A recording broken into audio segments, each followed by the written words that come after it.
Today I'm going to inform you about the truth behind caffeine. How many of you had a cup of coffee today? Maybe an energy drink. I had a cup of coffee this morning even though I didn't need the caffeine because I wasn't going anywhere. I do it so much on a daily basis that I crave it almost every day. I know some of you may not like coffee or energy drinks, but caffeine is in so many different things that we consume on a daily basis, such as the candy bar from the gas station. It has caffeine. The sweet tea that we drink all day, it also has caffeine. And the soft drinks that we order at dinner time, they have caffeine. According to Kuwakini.org, about 90% of Americans consume caffeine on a daily basis. I aim to inform you about the truth that few of us know, including how caffeine works in the body, the causes of caffeine addiction, and the effects of caffeine addiction. First off, how does caffeine work in the body? According to kidshealth.org, caffeine is considered a stimulant, which can increase alertness and reduce fatigue. Just 5 ounces of coffee can contain 115 milligrams of caffeine depending on what type of coffee it is. 12 ounces of Coke can contain about 35 milligrams of caffeine. And an energy drink such as Red Bull can have about 80 milligrams of caffeine. According to Kuwakini.org, 200 to 300 milligrams of caffeine is considered a moderate to high amount. The effects of caffeine can start after about 30 minutes after intake and last up to 6 hours. Caffeine isn't actually absorbed into your stomach. It can't be broken down by the stomach, so it's absorbed straight into the bloodstream and spread throughout your body. According to Kuwakini.org, the caffeine temporarily blocks adenosine, a chemical that causes sleepiness and muscle fatigue in your body. This results in an energy boost and increased alertness. Now that I've explained how caffeine works, I'll explain caffeine addiction.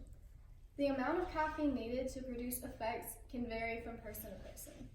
Therefore, the more caffeine you drink on a daily basis, the more you will need to produce the same effects.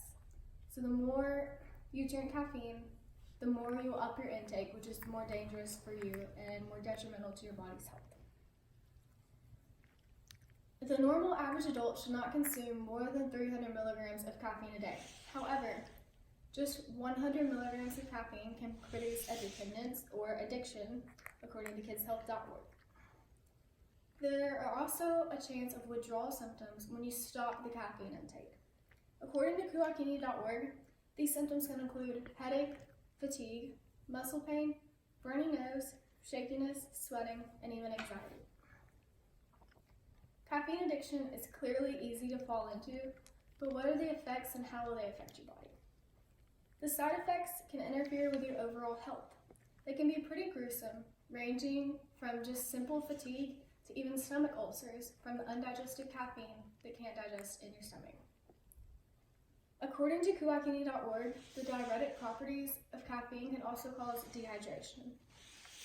It can cause fatigue, worsen PMS syndromes, and cause sleep problems. In heavy doses over many hours, you can get shaky hands, increased perspiration, and even anxiety.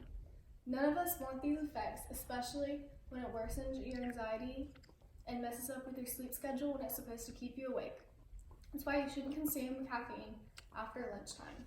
It can keep you up at night, interfere with your sleep schedule, even though it's supposed to keep you up until you want to go to sleep. Overall, many need to know the real truth about caffeine. Now we know that caffeine is more dangerous and harmful than anyone has advertised. Caffeine addiction can start easily and cause unwanted side effects. So next time you reach for that next cup of coffee, remember what I told you today and think, is it really worth it?